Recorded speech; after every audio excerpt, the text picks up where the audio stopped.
Hello students, कैसे हैं आप सभी लोग। मैं हूं Pooja Singh and welcome back to my channel accounting master class.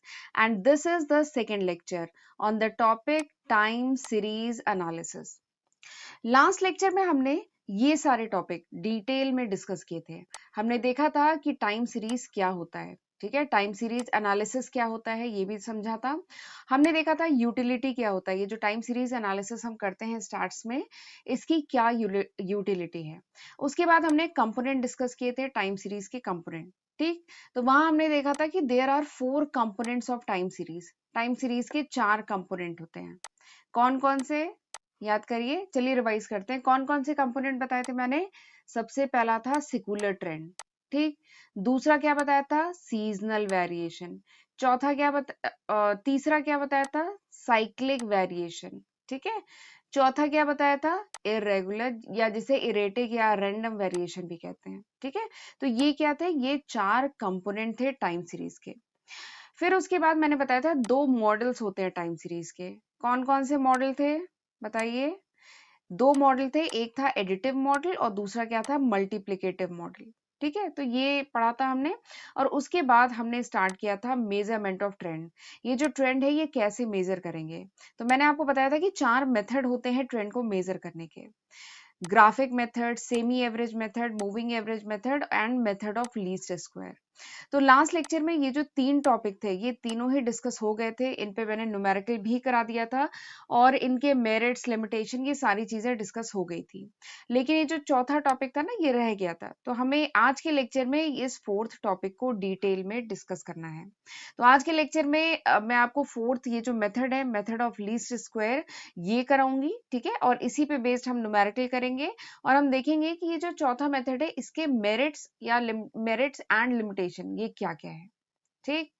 और इवन जो लास्ट लेक्चर था वो इतना लेंदी हो गया था ना कि लास्ट लेक्चर मेरे चैनल का अभी तक का सबसे लंबा लेक्चर है। जो लास्ट लेक्चर है इसका जो फर्स्ट पार्ट था वो 54 मिनट्स का हुआ। मुझे भी आइडिया नहीं लगा, पढ़ाते पढ़ाते ये तीनों मेथड मैं करा रही थी, पढ़ाते पढ़ाते इतना समय निकल गया कि मुझे पता ही नहीं चला। लास्ट लेक्चर 54 मिनट्स का हो गया। होपफुली ये लेक्चर छोटा ही होगा क्योंकि इस लेक्चर में हमें केवल एक मेथड, जो मेथड ऑफ लीस्ट स्क्वायर है, वो डिस्कस करना है, ठीक।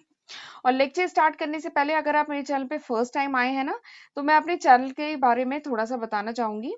मेरे इस चैनल पे आपको कॉमर्स स्ट्रीम के जो डिफरेंट सब्जेक्ट्स हैं, जैसे financial accounting, cost accounting, management accounting, ठीक है, financial management, economics, stats and 1000 question की एमसीक्यू सीरीज, तो ये सारे ही टॉपिक्स पे आपको डिटेल में वीडियो लेक्चर सीरीज मिलती है मेरे चैनल पे विद नोट्स एंड न्यूमेरिकल। तो एक बार मेरे चैनल पे जाके प्लेलिस्ट जरूर चेक करिएगा, ठीक है। और अगर ये लेक्चर आपको यूजफुल लगे, अगर आपको लगे आपने कुछ नॉलेज गेन की है, अगर आपको लगे कि आपने जो भी आधे घंटे या 20-25 मिनट में लेक्चर में दिए हैं उसमें वो वेस्ट नहीं है, आपने कुछ सीखा है, ठीक है, तो जरूर मुझे कमेंट करके या वीडियो को लाइक करके मुझे जरूर बताइएगा, ठीक है। और एक बात और है कि मेरे जितने भी YouTube पर अपलोडेड वीडियोस हैं, अगर उनके आपको नोट्स चाहिए in PDF form, then you can ping me on my Telegram ID, जो आपको डिस्क्रिप्शन में मिल जाएगी, ठीक है। तो फिर चलिए आज का लेक्चर हम स्टार्ट करते हैं। Method of least square. Method of least square. This is the 4th method for calculating the trend. Trend को मेजर करने का ये चौथा मेथड है, ठीक है, method of least square. And this method is the most popular method. इन चारों मेथड को अगर कंपेयर करें तो यही वो मेथड है जो सबसे ज्यादा पॉपुलर मेथड है, सबसे ज्यादा यूज होने वाला, प्रैक्टिस में सबसे ज्यादा यूज होने वाला यही मेथड है, ठीक है। इट्स अ मैथमेटिकल मेथड, ये एक मैथमेटिकल मेथड है जिसकी मदद से हम ट्रेंड लाइन फाइंड आउट करते हैं, ठीक है।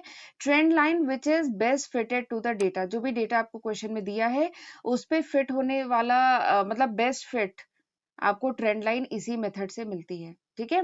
और इस मेथड से जो ट्रेंड लाइन निकल करके आती है वो 2 कंडीशन फुलफिल करती है, ठीक है, ये इंपॉर्टेंट पॉइंट है। ये इस मेथड से जो आप ट्रेंड लाइन निकालते हैं वो ट्रेंड लाइन 2 कंडीशन को फुलफिल करती है। पहली कंडीशन क्या है, पहली कंडीशन है summation y minus Y C equal to 0। y minus Y C का क्या मतलब है, y मतलब है एक्चुअल वैल्यू ऑफ y, ठीक है, एंड वाई सी मतलब क्या है, कंप्यूटेड वैल्यू ऑफ y। मैंने बताया था कि जो भी x वेरिएबल है, x और y आपको दो वेरिएबल क्वेश्चन में दिए रहेंगे। जब आप ग्राफ पे इनको प्लॉट करेंगे ना, तो x एक्सिस पे हमेशा हम टाइम वेरिएबल को x एक्सिस पे प्लॉट करते हैं। ठीक है, जो भी आपको ईयर, डेज, मंथ आपको दिए रहेंगे, उसको हमेशा हम x एक्सिस पे प्लॉट करते हैं। और y एक्सिस पे क्या प्लॉट करते हैं? जो भी प्रोडक्शन है, जो भी सेल्स है, या कोई भी दूसरा फिगर आपको जो क्वेश्चन में दिया है, उसे y वेरिएबल कंसीडर करते हैं। ठीक है, तो पहली कंडीशन क्या होती है? जो ट्रेंड लाइन बेस्ट फिट होती है डेटा के लिए, उसकी पहली कंडीशन क्या है कि y minus Y C equals to 0, यानी जो डेविएशन होगा actual value of y and computed value of y, इनका जो डेविएशन होगा उसका आप सम करेंगे ना, समेशन है ना, अगर उसका सम करेंगे तो दिस विल बी 0, ये 0 होगा। ठीक है, यही है फर्स्ट कंडीशन कि sum of the deviation of the actual value of y and computed value of y is 0, ये 0 होगा। ठीक है, और दूसरी कंडीशन क्या है? दूसरी कंडीशन है summation y minus Y C का होल स्क्वायर इज लीस्ट। ठीक है, summation y minus Y C का whole square is least. y क्या है? एक्चुअल वैल्यू ऑफ y और कंप्यूटेड वैल्यू ऑफ y, यानी ये जो डेविएशन है, एक्चुअल वैल्यू और कंप्यूटेड वैल्यू का जो डेविएशन है, इसका आप डेविएशन निकालें। ठीक है, फिर उसका स्क्वायर करें और फिर अगर सम करते हैं तो that sum would be least, वो लीस्ट होता है। तो वही देखिए यहाँ पे लिखा हुआ है कि sum of the square of the deviation, जो भी डेविएशन है उसके स्क्वायर का जो सम होगा, ठीक है, दैट वुड बी लीस्ट, वो लीस्ट होगा। इसीलिए जो लाइन, इसीलिए इस मेथड का जो नाम है ना, वो क्या है? Least square method. ये नाम यहीं से आया है, क्योंकि ये जो लाइन है, जो ट्रेंड लाइन निकल के आती है, वो इस कंडीशन को फुलफिल करती है। ठीक है, इसीलिए इस मेथड का नाम है लीस्ट स्क्वायर मेथड। ये जो डेविएशन है, इसका जो स्क्वायर करके हम सम करेंगे तो आंसर वुड बी लीस्ट। ठीक है, और जो लाइन ऑब्टेन होती है इस मेथड से, उसको कहा जाता है लाइन ऑफ बेस्ट फिट। ठीक है, जो ट्रेंड लाइन ऑब्टेन होती है इस मेथड से, उसको कहा जाता है लाइन ऑफ बेस्ट फिट। ठीक, अब चलिए आगे बढ़ती हूँ, बताती हूँ कि कैसे निकालेंगे ये ट्रेंड लाइन। तो अब वो बताने से पहले एक बात आपको बताना चाहती हूँ कि अभी मैंने परसों रिग्रेशन एनालिसिस का वीडियो अपलोड किया था। परसों रिग्रेशन एनालिसिस मैंने पढ़ाया था। तो अगर आपको रिग्रेशन समझ में आ गया है, रिग्रेशन एनालिसिस में हम कैसे इक्वेशन निकालते थे, अगर वो समझ में आ गया है, तो अब आपको यहाँ पे बहुत ज्यादा मेहनत नहीं करनी पड़ेगी। आप इजिली ये जो ट्रेंड लाइन का इक्वेशन है, ठीक है, आप ये इजिली निकाल लेंगे। क्यों? क्योंकि जो बेसिक लॉजिक है ना, दोनों का सेम है। ठीक, कैसे है सेम, अभी मैं आपको बताती हूँ। ठीक है, बट रिग्रेशन अगर किया हुआ है तो अब आपको ज्यादा मेहनत नहीं करनी पड़ेगी, आप झटपट समझ जाएंगे। इवन ये इक्वेशन अगर रिग्रेशन पढ़ा है आपने, तो ये इक्वेशन आपको ध्यान आ रहा होगा। नॉर्मल इक्वेशन, मैंने ये इक्वेशन वहां पे भी बताया था। ठीक, चलिए सबसे पहले तो हम जानते हैं स्ट्रेट लाइन का इक्वेशन क्या होता है। स्ट्रेट लाइन का इक्वेशन, वेज माई पेन, हाँ, जो स्ट्रेट लाइन का इक्वेशन क्या होता है, ये Y C equals to A plus B X. ठीक है, ये तो स्ट्रेट लाइन का इक्वेशन होता है, हमने क्लास 9th में पढ़ा हुआ है। जहां पे वाई सी क्या है? This is the computed value of Y, या ट्रेंड वैल्यू कहिए। वाई सी क्या है? कंप्यूटेड वैल्यू या ट्रेंड वैल्यू ऑफ वाई। ठीक, और ए और बी क्या है? A and B are the constant. ठीक, एंड x क्या है? ये टाइम वेरिएबल है। अब ये है इक्वेशन ट्रेंड लाइन का। ट्रेंड लाइन का इक्वेशन है, लेकिन इसमें a और b क्या है? कांस्टेंट है, तो हमें a b की वैल्यू नहीं पता है। तो अगर हमें a और b की वैल्यू पता चल जाए, तो हमारा तो पूरा ट्रेंड लाइन का इक्वेशन आ जाएगा, उसको हम प्लॉट कर दें, हमारा आंसर आ जाएगा। ठीक है, तो हमारा मेन पर्पस क्या है? a और b की वैल्यू पता करो, आपका इक्वेशन आ जाएगा। ठीक है, अच्छा, ये ए और बी है क्या? वैसे मैं लास्ट लेक्चर में ही बता चुकी हूँ कि ए एंड बी है क्या। अगर सपोज करिए ये ट्रेंड लाइन है, ठीक है, ये एक्स एक्सिस है, ये वाई एक्सिस है, ठीक है, और ये ट्रेंड लाइन है, तो ए क्या होता है? ए होता है वाई इंटरसेप्ट। वाई इंटरसेप्ट मतलब क्या होता है कि ये जो ट्रेंड लाइन है, जिस पॉइंट पे वाई एक्सिस को कट करती है, उसे कहते हैं वाई इंटरसेप्ट। तो ए क्या होता है? ये डिस्टेंस, दिस इज ए। ठीक, और बी क्या होता है? B is the slope, B is the slope of the trend line. ये जो ट्रेंड लाइन है, इसका जो स्लोप होता है वो बी होता है। ठीक है, ये देखिए यहाँ पे लिखा भी हुआ है। ए क्या है? A is the Y intercept, A Y intercept होता है। ठीक है, या दूसरे शब्दों में कह लीजिए computed value of y when x equals to 0। यहाँ पे देखिए क्या है? x इक्वल्स टू 0 है, तो x जब 0 होता है तो y की क्या वैल्यू होती है? That is a। और b क्या है? b is the slope of the trend line, b slope है ट्रेंड लाइन का। ठीक है, या दूसरे शब्दों में कह सकते हैं कि b क्या है? Amount of change in y variable which is associated with the 1 unit change in x variable. अगर x variable 1 यूनिट से चेंज हो रहा है तो y variable में कितना चेंज आता है, दैट इज कॉल्ड b, वो b है, या दूसरे शब्दों में कह लीजिए स्लोप है सिंपली। ठीक, तो हम ए बी फाइंड आउट कर ले तो हमारी प्रॉब्लम सॉल्व हो जाएगी। But A B find out होगा कैसे, तो उसके लिए रिग्रेशन एनालिसिस में भी आप नॉर्मल इक्वेशन का कॉन्सेप्ट यूज करते थे, यहाँ पे भी क्या करेंगे, नॉर्मल इक्वेशन निकालेंगे। ठीक है, नॉर्मल इक्वेशन कैसे निकालते थे, देखिए ये इक्वेशन है, ये मेन इक्वेशन है, क्या करिए दोनों तरफ समेशन ले लीजिए, समेशन ले लीजिए दोनों तरफ। तो आप left hand side and right hand side दोनों लीजिए, तो इस तरफ समेशन लेंगे तो इधर होगा समेशन वाई, और ए है ना, ये देखिए यहाँ पे ए है केवल, तो इसको हम करेंगे एन ए, इधर ए है तो हम इधर कर देंगे एन ए, ठीक है, प्लस बी समेशन एक्स। तो हमने क्या किया, ये जो स्ट्रेट लाइन का इक्वेशन ऊपर था उसी में दोनों तरफ हमने समेशन ले लिया, left hand side right hand side. एक इक्वेशन निकल के ये आ गया। दूसरे इक्वेशन के लिए क्या करेंगे, समेशन एक्स से, जो फर्स्ट इक्वेशन है उसको समेशन एक्स से हम लेफ्ट हैंड साइड और राइट हैंड साइड मल्टीप्लाई करेंगे। तो लेफ्ट हैंड साइड मल्टीप्लाई करेंगे तो इधर आएगा summation X Y, right hand side multiply करेंगे तो ये ए, इसमें एन हट जाएगा, आ जाएगा समेशन एक्स, ठीक है, प्लस बी समेशन एक्स का होल स्क्वायर, समेशन एक्स से मल्टीप्लाई करेंगे तो समेशन एक्स का होल स्क्वायर आ जाएगा। ठीक, ये आ गया। तो इस तरीके से हमारे दो नॉर्मल इक्वेशन आ गए। अब क्या करें, इन नॉर्मल इक्वेशन को सॉल्व करिए, you will get the value of A and B, A और बी की वैल्यू निकल के आ जाएगी। ठीक है, यहाँ पे एन क्या है, यहाँ पे एन है नंबर ऑफ ईयर, ठीक है, जितने भी ईयर का डेटा आपको क्वेश्चन में दिया है वो है। ठीक, अब एक चीज और है, मैंने बताया था कि जो एक्स एक्सिस है उस पे हम क्या प्लॉट करते हैं, टाइम वेरिएबल, टाइम वेरिएबल को प्लॉट करते हैं एक्स एक्सिस पे। ठीक है, अब ये जो टाइम सीरीज एनालिसिस है ना, इसमें time variable is measure as a deviation from its mean. ये जो टाइम वेरिएबल है एक्स, वो बेसिकली क्या होता है, वो होता है डेविएशन फ्रॉम इट्स मीन, वो मीन से डेविएशन होता है। ठीक है, जो टाइम सीरीज, ये जो टाइम का जो डेटा है, टाइम वेरिएबल है, ये डेविएशन होता है मीन से। तो यानी हम तो पढ़ चुके हैं कि अगर ये डेविएशन है मीन से, तो यानी समेशन एक्स इक्वल्स टू 0 होगा।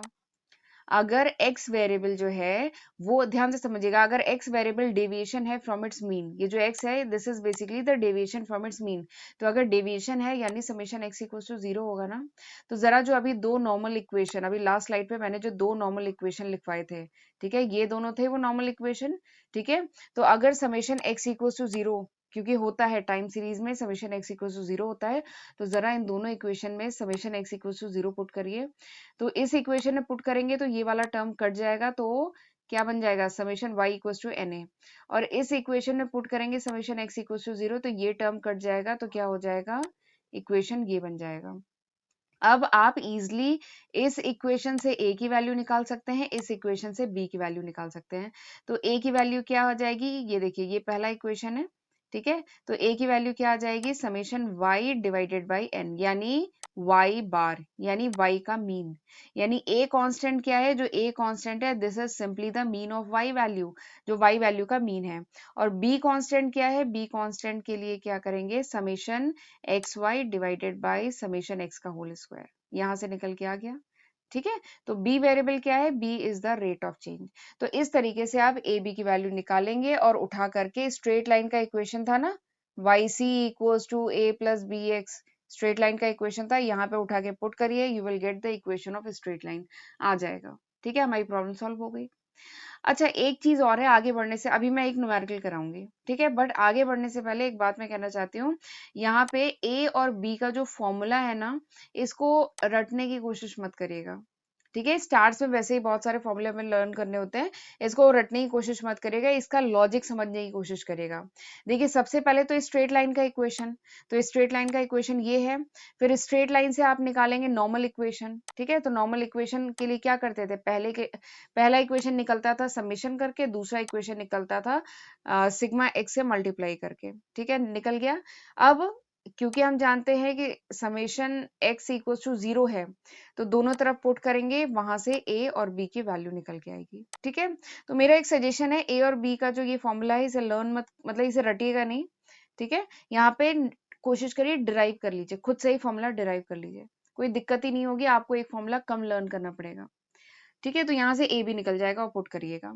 चलिए क्वेश्चन कराती हूँ। क्वेश्चन क्या है, below is the figure of the production. आपको प्रोडक्शन के फिगर दिए गए हैं, शुगर प्रोडक्शन है, एक शुगर फैक्ट्री है, उसके प्रोडक्शन का फिगर दिया गया है 1000 कुंटल में है।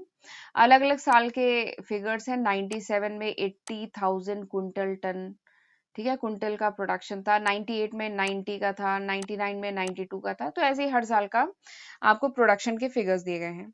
आपको क्या करना है, आपको पहला करना है fit a straight line trend to these figure. आपको स्ट्रेट लाइन ट्रेंड फिट करना है इन फिगर्स पे।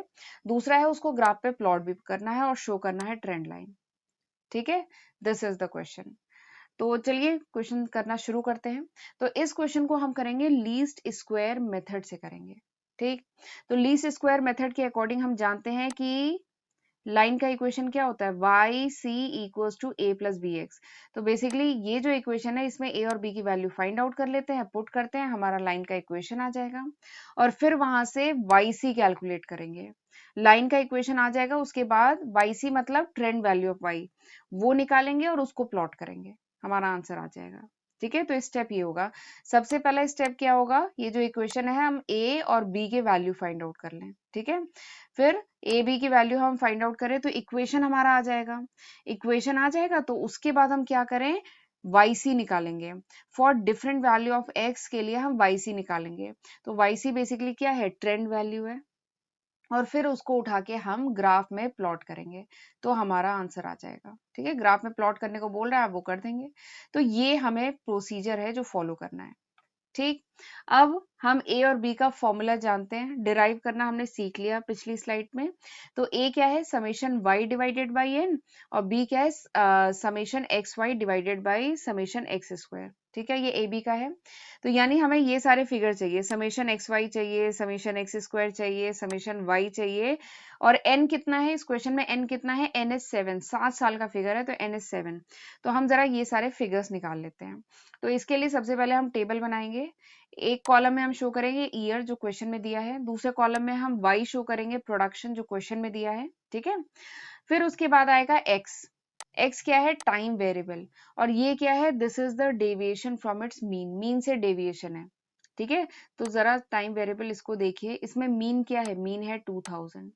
तो x क्या है, डेविएशन फ्रॉम इट्स मीन, यानी x माइनस मीन, मीन क्या है 2000, यानी अब जितने भी ये ईयर्स हैं इनको 2000 से डेविएशन निकालो। 1997 minus 2000 minus 3, 98 minus 2000 minus 2, 99 minus 2000 minus 1, 2000 minus 2000 0। तो इसी तरीके से सारे हम ये डेविएशन निकालेंगे और इसका सम देखेंगे, जीरो ही आएगा, बताया था ना जीरो आएगा। और लगे हाथ ये जो y है ना, इसका भी हम समेशन निकालेंगे, 630 आएगा। फिर हमें देखिए b के लिए समेशन एक्स वाई चाहिए ना, तो ये x का कॉलम है, ये y का कॉलम है, जरा मल्टीप्लाई कर लीजिए, ये एक्स वाई का कॉलम आपका निकल के आ जाएगा। 80 multiplied by -3 -240, 90 multiplied by -2 -180, 92 multiplied by -1 -92। ठीक है, ऐसे करके सारे निकाल लेंगे और इसका समेशन निकाल लेंगे, 56 आ जाएगा। फिर और क्या चाहिए हमें, समेशन एक्स स्क्वायर भी तो चाहिए। तो ये जो एक्स का कॉलम है, ये जो एक्स का कॉलम है, इसका स्क्वायर कर लो। ठीक है, इसका स्क्वायर कर लो, -3 का स्क्वायर 9, -2 का स्क्वायर 4, -1 का स्क्वायर 1, ऐसे करके सब निकाल लेंगे और इसका सम भी निकाल लेंगे, आ जाएगा 28।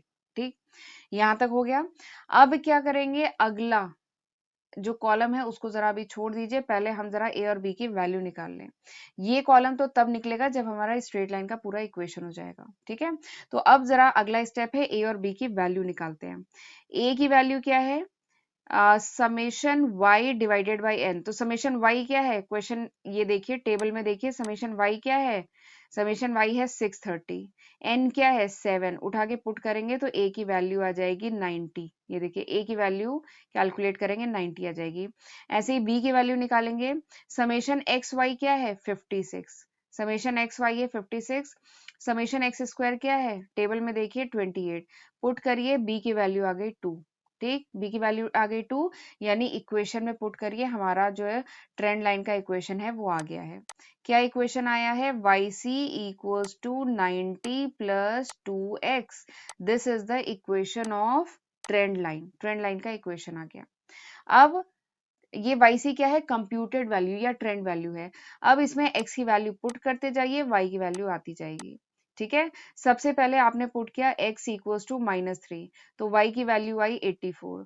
फिर पुट किया x इक्वल्स टू -2, y की वैल्यू आई 86। ठीक है, x की वैल्यू कहाँ से उठाएंगे, ये टेबल में जो x की वैल्यू है, ठीक है, x वेरिएबल की। फिर x इक्वल्स टू -1, y की वैल्यू 88। फिर x इक्वल्स टू 0, y की value 90। x equals to 1, y की वैल्यू 92। ठीक है, तो ऐसे करके आपको yc मिल जाएगा। yc क्या है, this is the trend value. ठीक है, और इसी को हमें ग्राफ पे प्लॉट करना है। तो YC निकल के आ गया, हमारा क्वेश्चन हो गया। बस अब इसको देखो, क्वेश्चन में क्या कहा गया है, स्ट्रेट लाइन का इक्वेशन निकालना है, निकल गया। ठीक है, बेस्ट फिट जो लाइन है उसका इक्वेशन निकालो, निकल गया। अब इसे ग्राफ पे प्लॉट करो, ट्रेंड लाइन को ग्राफ पे प्लॉट करो। तो चलिए अब ग्राफ पे प्लॉट करते हैं। तो इस तरीके से मैंने बताया था, हमेशा जो एक्स एक्सिस है उस पे हम क्या शो करते हैं, टाइम। वाई एक्सिस पे जो भी प्रोडक्शन सेल्स दिया है वो हम वाई एक्सिस पे प्लॉट करते हैं। ठीक है, आपको जो इसके ग्राफ प्लॉट करने होंगे ना, उसमें एक्चुअल डेटा भी शो करना होता है। Actual data and trend value दोनों शो करते हैं। तो चलिए पहले एक्चुअल डेटा हम देखते हैं। तो एक्चुअल डेटा क्या था, 97 में 80, 98 में 90। ठीक है, तो 97 ईयर 97 में 80, ये आ गया पहला पॉइंट। 98 में 90, ये हो गया दूसरा पॉइंट। ठीक है, फिर 99 में 92, तो 99 ईयर में कितना था, 92। ठीक है, तो ऐसे करके जो भी एक्चुअल फिगर है, एक्चुअल फिगर कहाँ मिलेगा, ये जो क्वेश्चन में दिया है, this is the actual figure. सबसे पहले आप एक्चुअल फिगर को ऐसे प्लॉट करते जाएंगे और इनको ज्वाइन करने वाली ऐसे करके लाइन बना लेंगे। तो इस तरीके से आपने एक्चुअल फिगर ड्रॉ कर लिया। अब आ जाइए ट्रेंड वैल्यू पे। ट्रेंड वैल्यू क्या है, ये है 84, 86, 88, 90, 92, 94, 96। ठीक है, तो एक्चुअल ये ट्रेंड वैल्यू ये है। तो अब जरा इनको प्लॉट करते हैं। 97 पे कितना है, 97 पे है कितना है, 97 पे, 97 पे 84, तो 84 कुछ यहाँ पे आएगा। फिर 98 पे कितना है, 86, तो 86 कुछ यहाँ पे आएगा। फिर है 88, तो 88 यहाँ पे आएगा। फिर है 90, 90 यहाँ पे आएगा। तो फिर इनको ज्वाइन करने वाली आप लाइन ऐसे करके ड्रॉ करेंगे। तो ये आ गई आपकी ट्रेंड लाइन, या दूसरे शब्दों में कह लीजिए लाइन ऑफ बेस्ट फिट आ गई। तो इस तरीके से आप लीस्ट स्क्वायर मेथड से वो जो फिगर्स आपको दिए हैं उससे आप ट्रेंड लाइन निकाल सकते हैं। ठीक है, तो this is the procedure. X axis पे हमने जो भी ईयर क्वेश्चन में दिए हैं वो प्लॉट किए हैं, 97, 98, 99, 2000। ठीक है, और वाई एक्सिस पे हमने प्रोडक्शन प्लॉट किया है। ठीक, यहाँ तक समझ में आ गया। चलिए अब मैं आपको एक बहुत इंपॉर्टेंट पॉइंट बताने जा रही हूँ कॉम्पिटेटिव एग्जाम के पॉइंट ऑफ व्यू से। एक सवाल पूछ रही हूँ, उसका जवाब है ये। देखिए, हमने जो अभी पिछला क्वेश्चन किया था लास्ट स्लाइड में, उसमें हमने क्या किया, जो एक्स वेरिएबल है, जो एक्स वेरिएबल है वो हमने क्या लिया, deviation from its mean, mean से डेविएशन लिया। ठीक है, बट इसी की जगह बेसिकली ओरिजिन हमने क्या लिया, मिड पॉइंट, ये जो मिड ईयर था वो लिया ओरिजिन। ठीक है, मेरा सवाल ये है कि अगर हम मिड वैल्यू की जगह फर्स्ट वैल्यू को ले एज अ ओरिजिन, तब क्या हमारा जो इक्वेशन आएगा, ट्रेंड लाइन का इक्वेशन आएगा, उस पर कुछ इम्पैक्ट आएगा, या जो ट्रेंड वैल्यू निकल के आएंगी उन पे कोई इम्पैक्ट आएगा कि नहीं आएगा, दिस इज द क्वेश्चन। ठीक, क्वेश्चन समझ में आया कि अगर हमने जो एक्स वेरिएबल है, जो एक्स वेरिएबल है वो हम लेते थे deviation from mean, mid value लेते थे, हमने 2000 लिया था ना लास्ट क्वेश्चन में। तो अगर हम इसकी जगह फर्स्ट ईयर जो है इसको ले एज ओरिजिन, तो क्या चेंज आएगा, जो ट्रेंड वैल्यू है उसमें क्या चेंज आएगा, और जो इक्वेशन है ट्रेंड लाइन का उसमें क्या चेंज आएगा, दिस इज द क्वेश्चन। तो ये कॉम्पिटेटिव एग्जाम के पॉइंट ऑफ व्यू से बहुत ही इंपॉर्टेंट क्वेश्चन है। तो आपको बता दूं, अगर आप, मैंने उसी क्वेश्चन को देखिए दोबारा सॉल्व किया है, यहाँ पर हम मिड वैल्यू, ये जो मिड वैल्यू है वो ना लेकर के, देखिए लिखा है if instead of mid year as origin, अगर मिड ईयर को ओरिजिन ना लेकर के अगर फर्स्ट ईयर को हम ओरिजिन लेते हैं, then the solution will be, तब आप ऐसे करके सॉल्व करेंगे। देखिए x क्या होगा, x will be deviation from first year, 97 का 97 से डेविएशन 0, 98 का डेविएशन 97 से 1, 99 का डेविएशन 97 से 2, तो ऐसे करके x की वैल्यू आ जाएगी। ठीक है, और आप सारी चीजें निकालेंगे तो इक्वेशन विल वेरी, ये जो ट्रेंड लाइन का इक्वेशन निकल के आएगा ना, ये इक्वेशन वेरी करेगा। क्यों, क्योंकि यहाँ पे आपने ओरिजिन चेंज कर दिया है। ठीक है, मीन चेंज हो गया, ओरिजिन चेंज कर दिया, तो इक्वेशन विल वेरी। लेकिन खास बात है कि trend value will be same, ये जो ट्रेंड वैल्यू है वो सेम रहेगी। पिछले स्लाइड में भी यही ट्रेंड वैल्यू आई थी, ठीक है, तो देखिए यहाँ पे लिखा है कि डिफरेंस इन टू इक्वेशन, दो इक्वेशन जो है उनमें डिफरेंस आएगा क्योंकि ओरिजिन चेंज हो रहा है, लेकिन trend value will be same, trend value same आएगी। ठीक है, तो इस क्वेश्चन को भी सॉल्व करेंगे तो इक्वेशन अलग होगा बट ट्रेंड वैल्यू सेम आएगी। तो ये एक बहुत इंपॉर्टेंट कॉन्सेप्ट है। ठीक है, कॉम्पिटेटिव एग्जाम में बहुत पूछा जाता है कि अगर हमने ओरिजिन चेंज कर दिया तो क्या इम्पैक्ट पड़ेगा। चलिए अब आगे बढ़ते हैं। अब मैं आपको बताती हूँ मेरिट्स एंड लिमिटेशन। तो ये जो लीस्ट स्क्वायर मेथड है सबसे बढ़िया मेथड है चारों मेथड में। इसके 3 मेरिट्स हैं एंड 3 लिमिटेशन है। जल्दी जल्दी देख लेते हैं। पहली मेरिट, सबसे पहला जो मेरिट है इस मेथड की वो ये है कि this is a mathematical method. ये मैथमेटिकल मेथड है, इट इज नॉट सब्जेक्टिव, ये सब्जेक्टिव मेथड नहीं है। डिफरेंट स्टैटिशियन अगर इस मेथड को यूज करते हैं then trend value, trend line का जो भी सॉल्यूशन आएगा ना दैट वुड बी सेम, क्योंकि ये एक मैथमेटिकल फॉर्मूले पे बेस्ड मेथड है, ये मैथमेटिकल मेथड है। ठीक है, ये कोई फ्री हैंड मेथड नहीं है। तो this is the first merit. दूसरी मेरिट इसकी क्या है कि जो लाइन ऑब्टेन होती है इस method say that line is called line of best fit. इस लाइन को लाइन ऑफ बेस्ट फिट कहते हैं। क्यों? क्योंकि ये जो लाइन होती है दो कंडीशन फुलफिल करती है, ये दोनों कंडीशन बताया था ना, summation y minus Y C equal to 0 और summation y minus Y C का होल स्क्वायर जो होता है ये लीस्ट होता है। तो this is the second merit. तीसरी मेरिट इस मेथड की क्या है कि जो ट्रेंड लाइन ऑब्टेन होती है for all the time period. देखिए अभी हमने पढ़ा था मूविंग एवरेज मेथड पढ़ा था लास्ट लेक्चर में। आप वहां पे देख रहे थे कि हर साल की ट्रेंड वैल्यू नहीं कैलकुलेट कर सकते उसमें। अगर आप 3 ईयर मूविंग एवरेज मेथड ले रहे हैं तो फर्स्ट ईयर और लास्ट ईयर की ट्रेंड वैल्यू नहीं कैलकुलेट होती है। ठीक है, हमने वहां पे डिटेल में डिस्कस किया था क्यों नहीं कैलकुलेट होती है। बट ये जो मेथड होता है यहाँ पे क्या होता है, इसका एक फायदा ये है कि यहाँ पे trend value can be calculated for all the time period, जितने भी टाइम पीरियड है हर साल के लिए आप ट्रेंड वैल्यू कैलकुलेट कर सकते हैं, जबकि ऐसा मूविंग एवरेज मेथड में नहीं था। ठीक है, तो ये 3 मेरिट्स हैं। अब अगर लिमिटेशन की बात करें तो सबसे पहली लिमिटेशन इसकी ये है कि बहुत ध्यान रखने की जरूरत है जब हम सिलेक्ट करते हैं टाइप ऑफ ट्रेंड कर्व। ये जो ट्रेंड है इसका कर्व किस टाइप का है, ये लीनियर है कि पैराबोलिक है या किसी दूसरे टाइप का कर्व है, तो ये ध्यान रखने की थोड़ी सी जरूरत है। दूसरी इसकी लिमिटेशन ये है कि आपने देखा थोड़ा सा टाइम कंज्यूमिंग मेथड है, कैलकुलेशन करना पड़ा। ठीक है, थोड़ा सा टीडियस मेथड है, ए बी की वैल्यू निकालना, इक्वेशन निकालना, ग्राफ पे प्लॉट करना, तो it is little bit tedious and time consuming method. तो this is the second limitation. तीसरी लिमिटेशन क्या है कि prediction are based only on the long term variation. यहाँ पे जो हम प्रिडिक्शन करते हैं, ठीक है, फ्यूचर का जो प्रिडिक्शन करते हैं it is based on long term variation. इस पे हम साइक्लिक वेरिएशन, हमने पढ़ा था ना, साइक्लिक वेरिएशन होता है, सीजनल वेरिएशन होता है और इरेगुलर वेरिएशन होता है, इनका जो इम्पैक्ट है इसे इस मेथड में इग्नोर करते हैं। ठीक है, तो this is the third limitation, right. तो चलिए इसी के साथ हमारा ये जो चौथा और सबसे इम्पोर्टेंट और सबसे ज्यादा यूज होने वाला जो मेथड है इसी के साथ हमारा फिनिश होता है। और मैं उम्मीद करती हूँ कि आज जो कुछ भी हमने पढ़ा आपको अच्छे से समझ में आया होगा। इवन ये सबसे अच्छा मेथड है और एग्जाम में क्वेश्चन आते ही आते हैं, तो ये जरा अच्छे से पढ़ लीजिएगा। ठीक है, तो चलिए फिर ये लेक्चर मैं यहीं पे वाइंड अप करती हूँ और मिलते हैं अगले लेक्चर में। और अगले लेक्चर में हम लोग पढ़ेंगे इंडेक्स नंबर। ठीक, और अगर ये लेक्चर आपको समझ में आया तो जरूर मुझे कमेंट करके बताइएगा और इस वीडियो को भी जरूर लाइक करिएगा और कोशिश करिए कि इन वीडियोस को अपने फ्रेंड्स के साथ भी ज्यादा से ज्यादा शेयर करिए। ठीक है, चलिए, okay, God bless you, thank you.